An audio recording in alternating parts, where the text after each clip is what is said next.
Hello and welcome to the Womxn Show. I'm Lenina Rassool and today we are speaking about women in conflict with the law.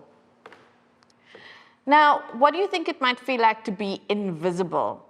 Usually this means being unrecognized, being unseen, and also not having any provision made for your existence. Now, a few years ago, a book was published called Invisible Women that detailed all the ways that the world was built around women not taken into account. One of those ways is if you think about the really heavy doors in older public buildings, they were not designed for women to walk through them. A more recent example is the way that new suits are being designed for female astronauts because this had never been designed before. Women were never meant to be astronauts. Today we are going to look at a sector that has also ignored women and not taken their needs into account, and this is women who end up in prison. Now, a new project by the UNODC and the Callas Foundation in Cape Town has looked at the unique pathways to prison for women and also are putting together a really good project that helps interrogate why they end up there and what can be done to help divert them. But before we look into that, we're going to have a look at a short video about women in prison. Let's have a look.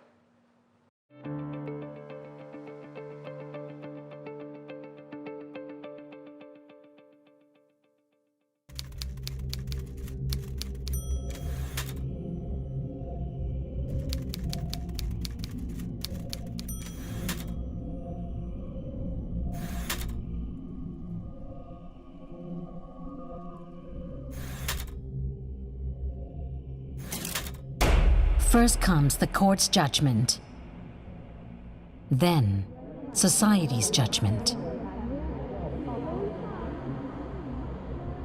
Found guilty once, she is punished for life. It becomes an endless cycle of guilt and fear. Most prisons are built for men, where specific needs of women are often forgotten. These needs are basic: the need to provide as mothers, the need to set things right with loved ones. She deserves a second chance once her sentence is served. The Bangkok Rules. The United Nations rules for the treatment of women prisoners and non-custodial measures for women offenders. These are the rules that address the gendered needs of imprisoned women. These rules emphasize a female prisoner must be searched only by the prison's female staff, so she does not feel ashamed or humiliated.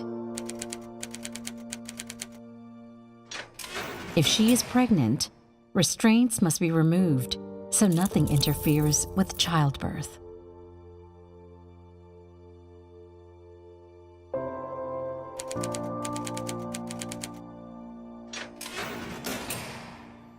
Every female prisoner should receive physical, mental, and reproductive health care.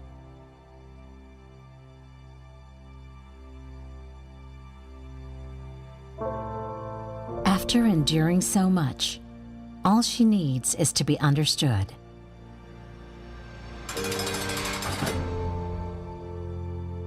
With a little support, the past can be healed and a brighter future can be created. It has to start somewhere. Why not now? The Bangkok Rules has 70 rules aimed at reducing unnecessary imprisonment of women and at meeting the specific needs of women who are imprisoned. She deserves a second chance for a better tomorrow.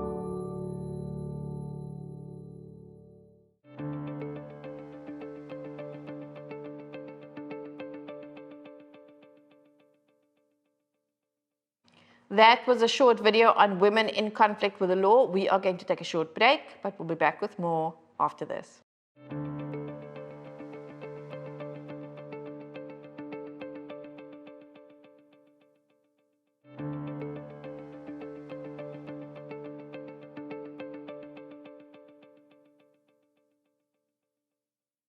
Welcome back. You're still watching The Womxn Show, and today we are speaking about women in conflict with the law. Now, recently there was a project launched in Cape Town by the Callas Foundation who looked at pathways to incarceration or to crime by women, and it was found that women find themselves getting into crime for very different reasons than men. And so, to kick off this conversation, we are in studio with Chander Marinus, who, hello, Chander, thank you for joining us and for coming to tell your story. It's a pleasure. Thanks for having me. And so Chander's with us to talk about her story. Now, Chander was not incarcerated, but her story speaks about how women generally find themselves leading into criminal activity without intending to get in there. Is that right, Chander? Yes, correct. So, Chander, tell us a little bit about your story and how that sort of led into not a life of crime, but sort of engaging with criminal activity. So basically what happened, I met my husband. Everything seemed perfect.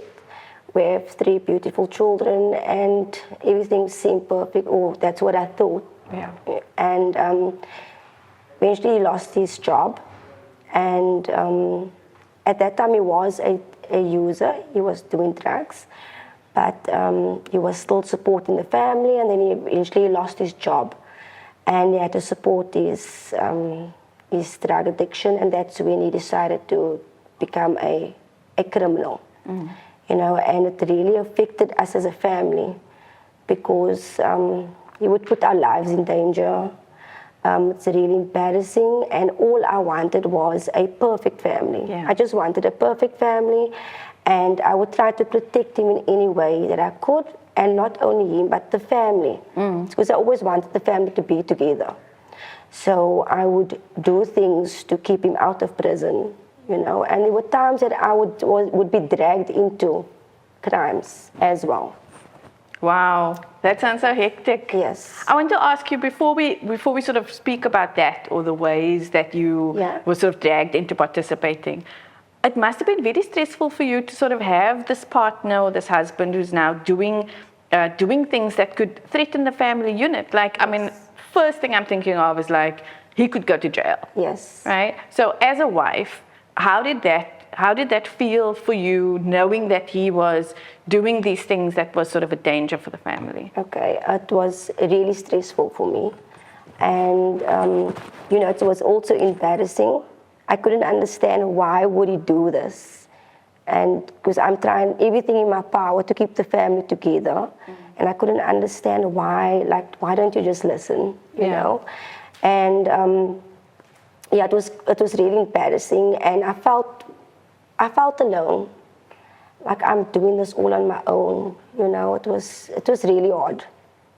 And what was his response sort of when you raised the fact that, you know, you're doing something that's putting, you know, the family at risk, that you could go to jail, let's say? I mean, that's the first thing you say. You could go to jail, and then what's going to happen to us? I'm sure you must have said that. Yes. So in his mind, he knew that I would always be there. I would always be there, so he would do whatever he wants to do because I always ran for him. Yeah. So I made life easier for him, way easier, because I was always there. You know, I would make sure that I would bail him out. I would pay whoever I need to pay to keep him out of prison. So that's why he did whatever he could do. Wow, Chander, that must have been so stressful for you. Yeah. And so, I mean, there must have been sort of high levels of anxiety, trauma. You never know what's going to happen. You have to run and bail him out of jail. Yes. And did you have to do things also that you were not proud of? Yes, I did. So like I said, I had to pay people to keep him out of prison. I'm not proud of that. If I think back, I'm like, wow, why did I do that? But it's because I just wanted my family together. We're mom and dad and children. I wanted the perfect family. Like I said, there was this lot of other things that I've done to keep him out of prison, and I did things that I'm not proud of, you know. So let's say, so you're going through all of this stuff, right? Yeah. And then it must have been very lonely for you. Did you have a support network? Could you speak to people about it? I mean, did the community know also? Were there these other elements also? Because usually people find out about these things. and then there's judgment and Yes, of stigma. course. And how did you manage that, especially with the kids? Yeah, so it was, like I said, it was really embarrassing. Everyone judged me. Everyone kept on asking me, why am I still in this marriage? People said ugly things about me, you know. They would say I'm only there because of the house, or there's a lot of ugly things they said, you know. And it was others that said, no, she likes the abuse, that's why she's in the abusive relationship. There was others that actually accused me of doing crime with him, which was not true. I was very against the crime he was doing, but there were certain times where I was dragged into the crime, you know. So yeah, it was quite embarrassing. So let's talk about you say certain times you were dragged into the crime, and we find, or the research from this project and other projects found that often women find themselves dragged into it. So it could be I remember one of the examples from the report is a woman dates a guy who is a drug dealer. Yeah. And then all of a sudden, through the relationship, she finds herself either coerced or having to sell drugs for him. Yes. So for you, what kind of things were you dragged into? So for these, okay, let me give you an example. One day we were driving with two of his friends. His friends asked us to pick up something. Can't remember the area, but yeah, they decided to hijack someone, take the car off this guy in front of me at a garage. So you didn't know, this was just while you were driving? Just like, they just decided all of a sudden, like apparently they knew this guy, and they thought, wow, we're going to do this to him. Apparently they know him from prison, and I see them robbing this guy, taking the car off, and my words to my husband was, you need to choose, it's either your friends or it's me, you know. And also he's a prison gangster as well, so it was also got to do with the gang. So I made him decide, he had to make a decision, it's either me or the gang. And that's when he got into the car with me, and we drove away, and obviously we were reported, you know, so we like the getaway car. And I'll never forget that day. It was like a movie scene, because the police actually spoke over the loudspeaker and said, I need to put my hands up. And I had no idea what to do, because I'm not a criminal. You know, I'm not familiar with things like that. And they told me to step out of my vehicle, put my hands onto the car, drop all weapons, which I did not have. Yeah. You know, and yeah, it was just like weird, a lot of blue lights all over. And they actually put me in the police van. You know, so I was basically dragged into something I wasn't aware of, and I wasn't happy with as well. No, of something course. that I would not have done. Yeah.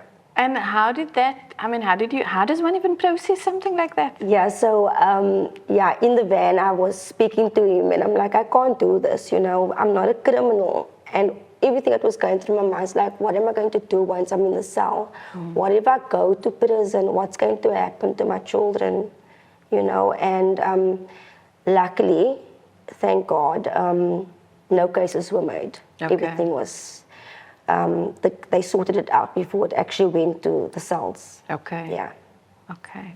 But there were instances where he went to prison? Yes, many times. Yeah. And you still supported him through that? Yes, of course I did.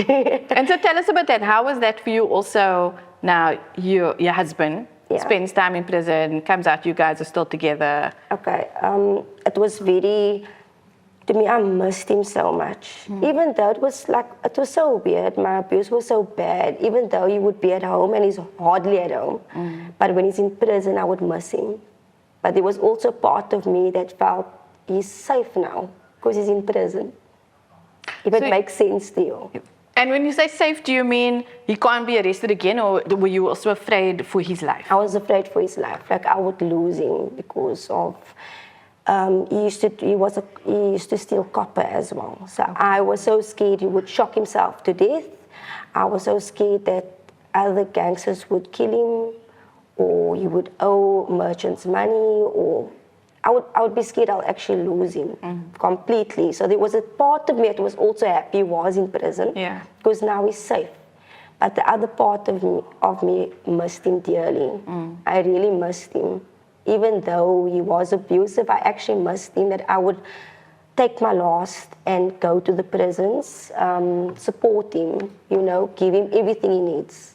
And so there's this element here, and I'm just mentioning it because you're talking about domestic violence, you're talking about abuse. And you said earlier, people say, oh, she likes the abuse, that's why she stays. But there is this very real element that this was a man that you really loved. That's correct. And that made it really hard to leave. Yeah. And in the meantime, you're running around trying to fix everything, trying to keep everything together.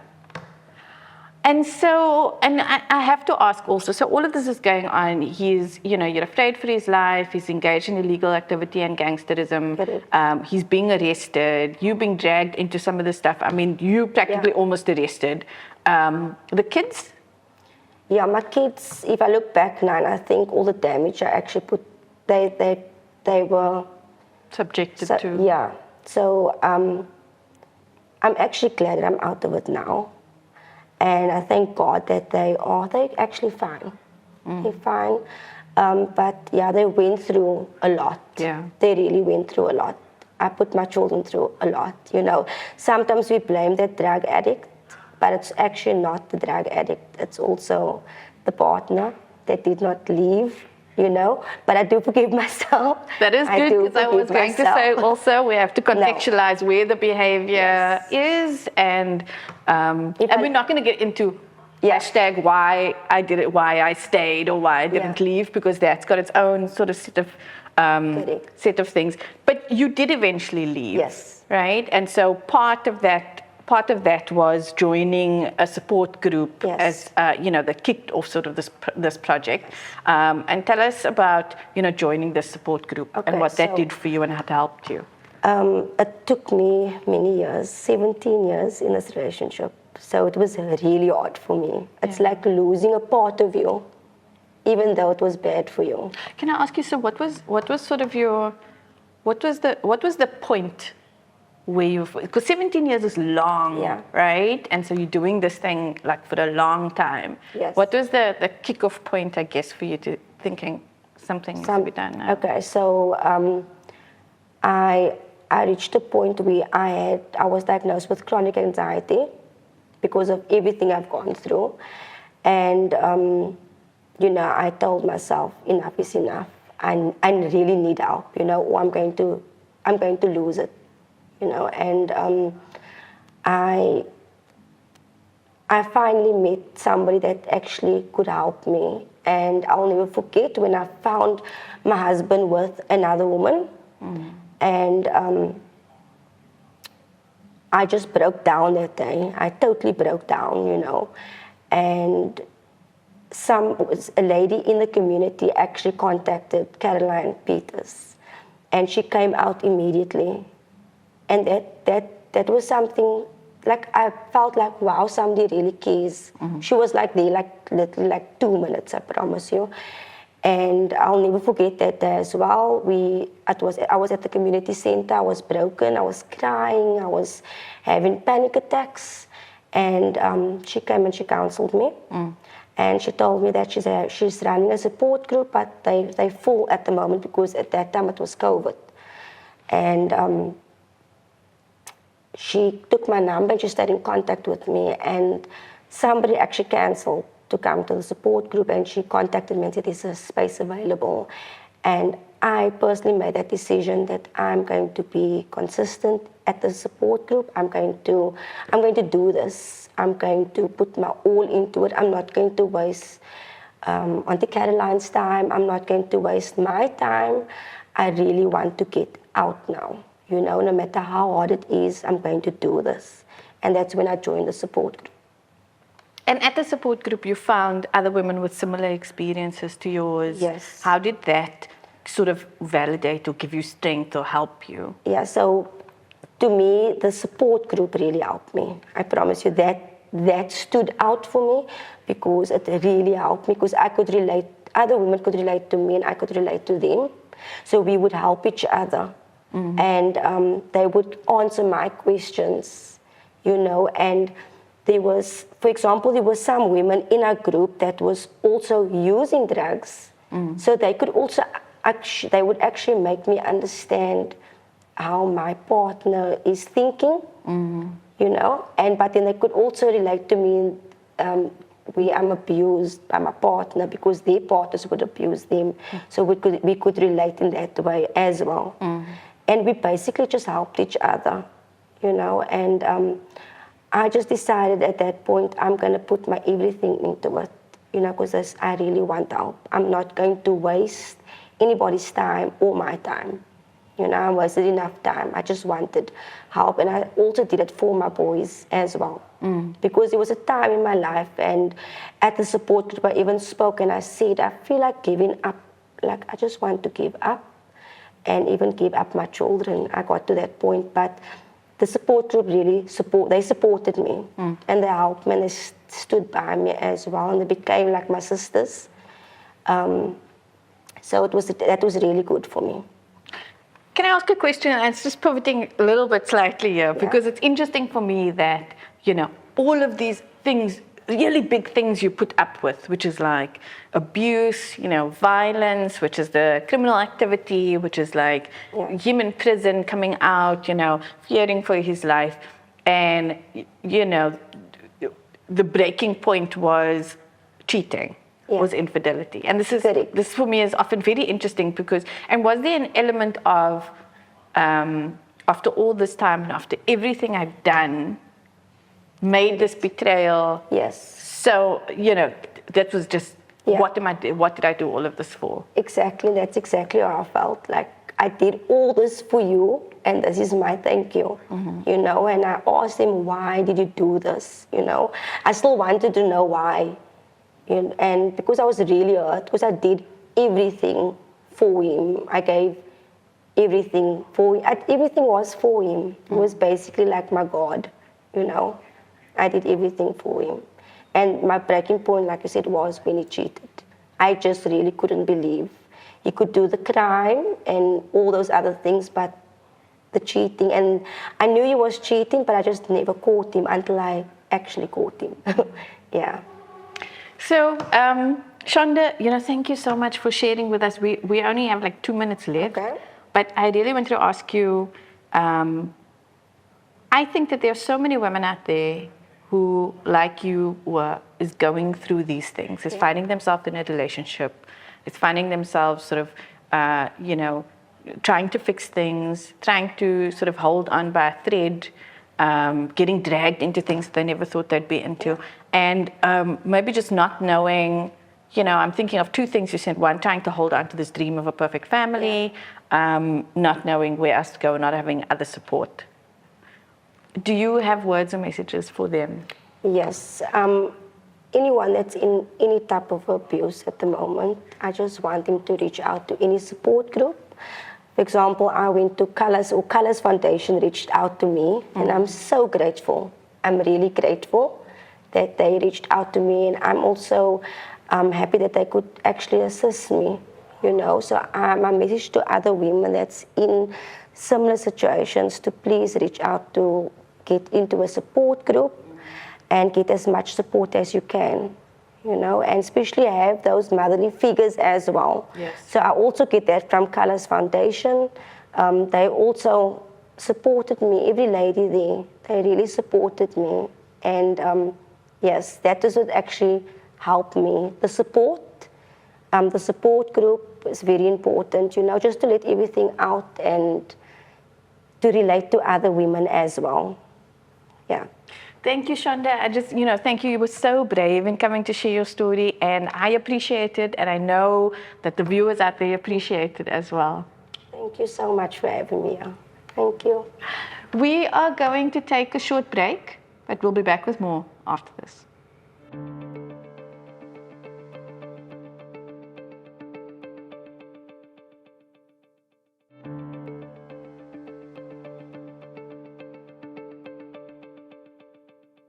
Welcome back. You're still watching The Womxn Show, and we are speaking about women in conflict with the law. And joining me now for this segment is Caroline Peters, who is the director of the Callas Foundation.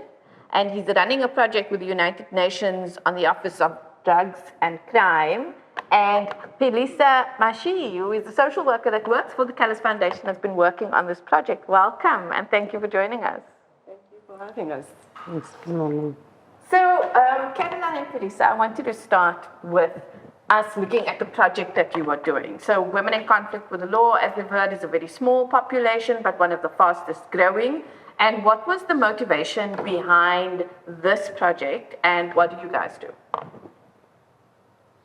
Okay, so I'll start. So when we started in 2020, when lockdown started, we started with a support group, because if you, so everybody knows during lockdown, there was no drugs, there was nothing.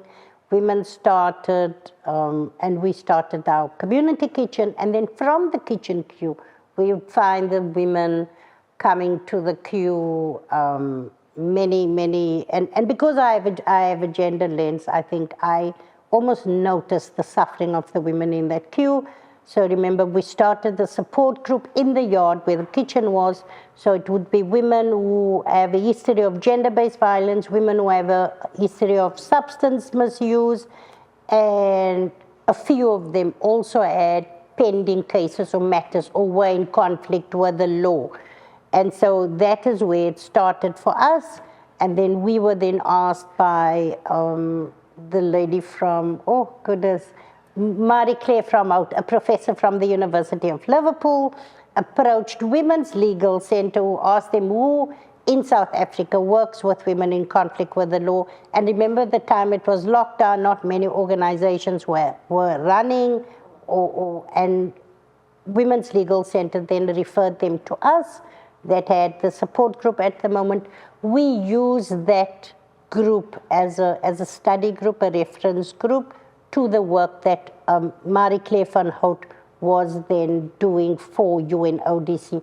And that's how we started on this project with Women in Conflict with the Law. Our Callas Foundation then became the organization, or the civil society organization, because all the other partners in this are government institutions, yeah. And so that's how we started. But Phelisa has then subsequently, of course, taken it, worked with it a lot further than, yeah. And that's how I started with this project, was then approached by UNODC to come on board with the government departments, because we had the reference group, and my work with women in gangs was also prior to that. And that's how it became, yeah, Callas Foundation. Thanks, Caroline. I mean, that's so interesting, because we heard during lockdown, I think, a lot about how gender-based violence was being identified, and obviously poverty and food poverty and unemployment, and a lot of these things came up. So I think what stood out for me now is also encountering women who had, as you said, cases pending or matters pending, right? So they're in conflict with the law. Phelisa, I'm going to ask you, because what this led to, when a part of the project is looking at women's pathways to prison, really. So as you've heard before, and I've said before, it's really interesting because there's very little media or narrative about women in prison. And so can you tell us about some of the unique circumstances you found that have led these women, which, and I'm just going to sort of put this out there, what I thought is maybe very different to men who are usually recruited, actively recruited into this, into crime. So what did you find with the women as you were interviewing them and reviewing their cases? And I think it's also important to note, when we speak about women in conflict with the law, the basis is that they are women. And some of these women are primary caregivers of children. It could be their nieces and nephews, and we're not only referring to biological children. And we also need to understand that in many cases, many homes in the Cape Flats are led by women. Women then become breadwinners. And in many cases, you find that those same women they're unemployed, there's no source of income coming into the house, and if they have children, the only source of income they have would be the SASSA grants. And we know how much that is, and we know how expensive it is to raise children. We also need to note that when we are looking at this particular project, we are also looking at the element of GBV. And what we found when we were doing the assessments is that many women that are victims or survivors of gender-based violence don't even understand what they survived. They don't even know what gender-based violence is. And when we use the big words and say, no, you're a survivor of gender-based violence, and not necessarily speaking to the experiences of women, then they are sidelined in that. And so they don't have an understanding of what they're going through. And one of those cases would be where you would sit with a woman and do an assessment. And in many of the cases that we got were women who were shoplifting. It could be the different supermarkets, it could be local supermarkets to big supermarkets. And they were caught shoplifting and they were arrested for that. And many of them, it's not the first time. It's just that it was the first time that they were caught actually shoplifting, and then they're arrested for that. And you would be surprised to find that they cannot even afford a 500 rand fine. So they have to stay in prison to such a point where they actually have the 500. So if you were shoplifting and didn't have money to buy the food, so where are you going to get 500 rand for bail? So I think when we look at women in conflict with the law, we also need to understand the circumstances of women in general. We're looking at unemployment, we're looking at GBV, and we're looking at the issues of drugs and alcohol misuse. And for this particular project, we were looking at the Cape Flats. And when we speak about the Cape Flats, we speak about Athlone, we speak about Nyanga, we speak about Guguletu, we speak about Philippi. So we're speaking of all the different disadvantaged communities within the Western Cape, and that make up the Cape Flats. And so many of those cases where we speak about GBV, they happen in those particular areas. And some women are actually coerced into crime. When we're looking at other crimes involved, when we're looking at women who are arrested for drug distribution or drug possession, they're not necessarily selling the drugs for themselves, but rather are selling for their partners who are part of gangs. So there are a lot of elements that we look at when we're speaking about women in conflict with a crime. And one of the things that I got to learn is that no one wants to commit crime, especially for women. They don't go into the life of crime thinking, this is what I want to do with my life. I want to be a career criminal. It's always, in many cases, that the partner is the career criminal, and the woman just falls into that trap of being stuck in that particular environment and stuck in that particular relationship where there is physical abuse, where there is sexual abuse. And some of those women actually don't understand that they are experiencing that type of abuse. So they would then follow the boyfriend or follow the husband and do as they are told, because in many cases they feel like no one is going to come and save them. And again, one would say, but there are so many organizations, there are so many awareness campaigns, how do they not know? But if they're not tailored into their own understanding, and we bring context that is known to them and use the language that they understand so that they can see themselves in the conversations when we raise awareness. And we say there are many, organizations in different communities, but they're not visible and accessible to many of these women. Or there's a stereotype against those particular organizations, because as much as some of the women in conflict with the law have experienced GBV or are experiencing GBV, it's not easy for them to go into organizations and say, hey, this is me and I have this particular problem, because they don't even understand the context of that problem. So when we look at women's pathways into prison or even pathways into committing crime, we need to look at different elements as to why women commit crime. And yes, it's unemployment, and yes, it's because they are victims of gender-based violence and they are coerced into the crime, or there's a drug misuse. And also understanding that sending them to prison is not fixing the problem, because they're going to go to prison and come back unemployed. Phelisa, that's so interesting. And you said a lot there. You know, one of the things that really struck me was, that women don't have a language for that. And we've spoken on the show, and I think, Caroline, you've come on also, where we've spoken about sort of the normalization of gender-based violence and also the silence around it. So when you can't speak about it in your community or with your family, how difficult it is to go into another place, or if the GBV's been dismissed and normalized. And then also the stigma.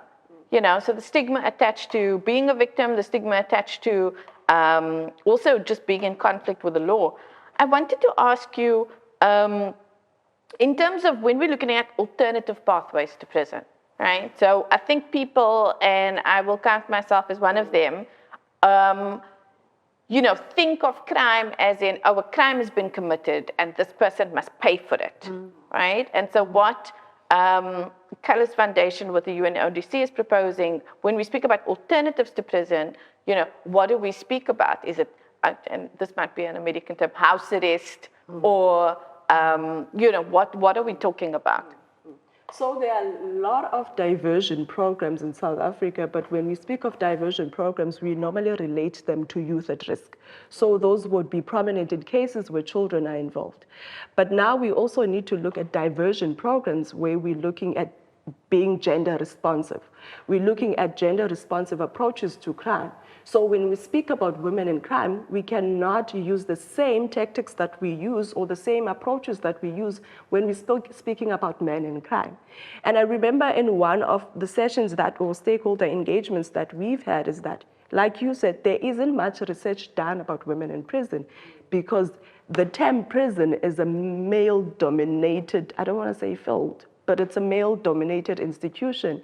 And we normally, when we say prison, we always refer to men being in prison. So it's not an institution that is meant for women. So it's not friendly for women. It's not gender responsive.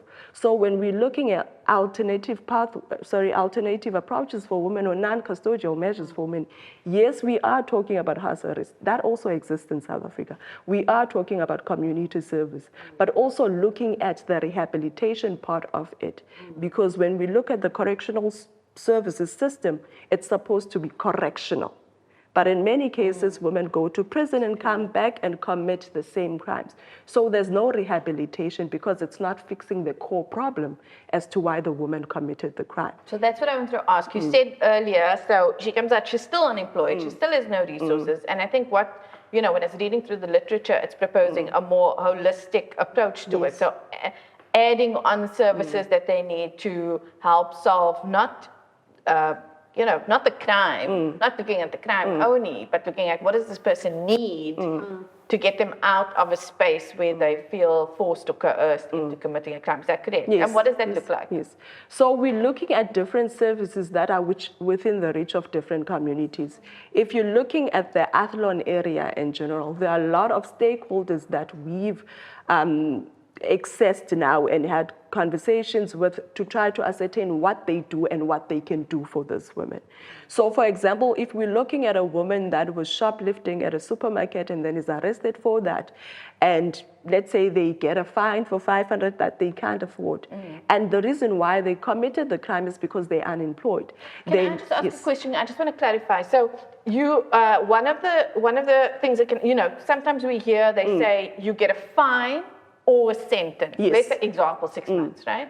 And if somebody can't pay that fine of 500 and then they have to sit basically for 2 to 6 months. That's how it works, right? Yes. Okay. Yeah. So the fine is an option. So if you cannot afford the fine, then you have to spend, let's say, if it's equivalent to 30 days in prison, and 30 days for women is a long time because that is actually a month away from your own children, away from your own family, and away from the community you know. So it's a different experience. And again, when we're looking at the different resources within particular areas, making an example of someone who was arrested for shoplifting, what do they need? They need to be employed. And for some of them, they don't even have matric. They want to go back to school, but for many of them, that's not feasible because I go back to school, who's going to feed my children? If I do this, how does it apply to my own reality? Can I afford to actually go to school? Not looking at the financial part of it, but actually, if I go to school, who's then going to take care of my kids? And when we look at those elements, we look at different organizations or institutions within the same community that would be able to upskill that particular woman so that she can have the skills, she can also be able to find employment based on the skills that they have obtained. And in many cases, whether the issue is an unemployment and there's no element of gender-based violence, but there is a lot of emotional abuse, right? And there's a lot of emotional trauma that has to do with not being employed. So you look at also organizations within that particular area where a woman would be able to get psychosocial support. So it's not only saying, okay, we can find a job for you or we can give you a skill so that you are able to get a job. But it's also to say when you get the job, are you mentally or emotionally stable enough to keep the job? Because if you've been in a space where you've been unemployed for a long time and you don't even know how to work, you don't even know how to conduct yourself in a work environment, and you've been so emotionally traumatized to a point where you don't even really know who you are. So the psychosocial support from the different organizations and communities would then assist with that. So it's not only saying there are diversion programs for you, you can do community service, go clean the police station, go clean the school, but also looking at how can we upskill you, how can we psychosocially support you so that you can get employment, so that you can be independent, so that you can also be better and do better, and then not go back to committing the crime or going back to prison. So it's also breaking the cycle of recommitting crimes, looking at the different resources within the disposal of our own communities. And I love that because it's sort of two sides. So it's one, it's accountability. So there is accountability, which I think what is a lot of what people focus on, right, is the accountability. And I'll say, it was interesting for me when I was reading the manual, and Carolyn, I'm going to ask you about the manual now and the referral pathway, but they also spoke about, drugs and shoplifting being a victimless, they spoke about victimless crimes. And so that was really interesting for me to be able to understand, to look at accountability differently. And so we have the one side, which is resourcing them, and the other side, which is correcting the behavior. And so, Phelisa, what you're describing when you're talking about all of these departments coming in and what I've read in the manual, so for the audience, a manual was then produced to help sort of formalize this program and create what is called, I think, Caroline, a referral pathway for these services. We don't have a lot of time, which is a few minutes, but maybe you can just explain that part to us before we go. Okay. Just so yes, then after we've engaged all stakeholders, I want to mention, so it was Department of Correctional Services and Justice, or Justice and Correctional Services, the Legal Aid South Africa, Department of Social Development, remember it's led by UNODC Callas Foundation, and the judiciary. So, because often people also get that wrong, that the judiciary is not the NPA, so So there's the NPA, the judiciary, Correctional Services and Justice, Legal Aid South Africa, and Callas Foundation. So those were the 5 lead organizations. And then we got all of those stakeholders. So it was all those heads of departments that got together, and we spent a workshop. We spent a lot of time to and fro, as with the research, and then got other stakeholders in the room, and we worked out that manual, or how it should look, what the manual should look like. And that manual was developed on that day, or finalized on that day. And can I just ask, so the referral pathway is, or the manual's also listing what services are necessary to put into place both this resourcing and correctional sort of programs, and then who does what.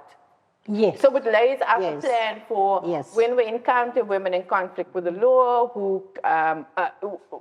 and we institute an alternative to incarceration. This is basically something they can go through. So Callas Foundation was tasked then to do that, to work out the referral pathway. We were contacted by UNODC. Phelisa does the assessments. We then, it's a pilot project, and remember it's a pilot that's coming to an end at the end of July. The next pilot is already lined up because of the successes we've had. The next pilot is in Limpopo, in Polokwane, in Limpopo. The launch there is on the 2nd of August during Women's Month, So we have a lot of work to finish off. We're quite excited to now get the final report in a handbook, methodology and everything, our challenges and lessons learned. So it's been really, really, like you said right at the beginning of the show, initially when I came into conflict with a murderer or came into contact with a murderer, a woman in conflict with the law, and suddenly you see things differently. But like you say, there's victimless crimes. Yes. So that we worked with immediately. And so, but we also deal with other crimes where we know. Thank you, Caroline. I'm so sorry. This is interesting. You. We're gonna come back. After it's finished in July, and before we launch the pilot project, to hear more about this. But I want to thank you very much for the narrative. We are going to take a short break, but we'll be back with more after this.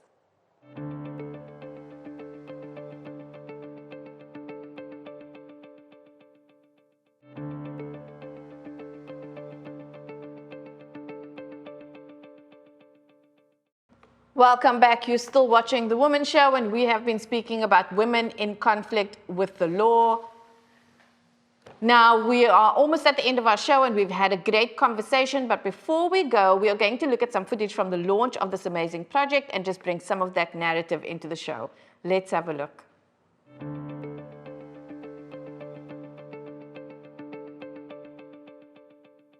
For me, I think this is, when you told me about the project, when we discussed a few weeks ago about this, it excites me. It excites me because, as you know, my first introduction to the sector was with Young in Prison, working with children in conflict with the law. And we had this particular program, part of the program, where we did life mapping with them. And each child would map out. You would have 15-year-olds or 12-year-olds. At the time, the Child Justice Act had not been passed as well. So you had young children, particularly in the correctional facilities. And they would, in their life maps, there was always something similar that connected them. And it was always when there was a broken trust relationship with an adult. And that's often where they didn't have anywhere to turn to. And often gangs are lying waiting because they need a sense of belonging. They need somebody who's going to give them that affirmation. And if they're not getting it at home, then they get it in the gangs. And that is a problem. And so to have, and we know that women are the ones that are bearing the care work of these children. So if you can save the mom from being taken away from this child, and not be incarcerated, where you can avoid, where the mom is not violent, is not a threat to society, we can actually trace the conflict with the law situation to something we can solve that's societal and not necessarily that is, that needs deeper interventions. And when we think of the concept of justice, and it comes to this particular issue that Caroline and many of us have been working on. I'm just reflecting on how we sat, sitting in some of those initial, when we were discussing the Domestic Violence Act, even the Prevention of Family Violence Act. And sometimes I must be honest, and this is my critique, I believe that we are sitting with the kinds of issues of protection orders, not, these things are falling apart because it's not culturally competent. Some of us have sat there. We have said women talk about faith, and we've also said women are talking about end the violence, intervene with our partners, because even if the relationship ends, he is probably going to be in a life. In Africa, in our context, we do not have the luxury of being completely separated from our perpetrators.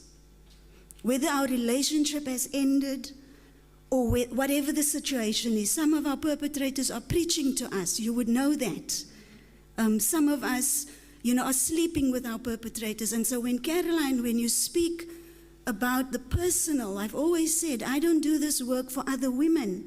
We must stop that narrative, this disconnect. Women who are doing this work, they have stories to tell. In my case, I have never seen my dad use violence and abuse. I'm one of 9 children. I've seen how he's been treated like crap in the church, in the community, through the apartheid system. We've struggled through poverty and all of that, but I've never seen him use violence and abuse. And so I really want to say that there are many men like him. And so we have to do this groundbreaking kind of work to begin to amplify what is happening even here today.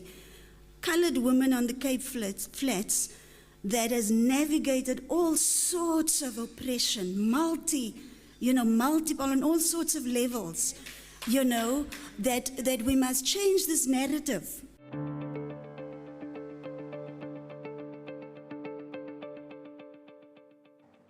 That was some footage from the project that we've been speaking about that references women in conflict with the law. And that brings us to the end of the show. But before we go, I want to reference another book by Dr. Bruce Perry and none other than Oprah Winfrey called What Happened to You? This book asserts that before we ask someone what is wrong with you, we ask what happened to you. And that is exactly what this project is doing with women, looking at their pathways to prison and how they got there. Now, that is all that we have time for this evening. Thank you for joining us. I'm Lenina Rassool. Goodbye.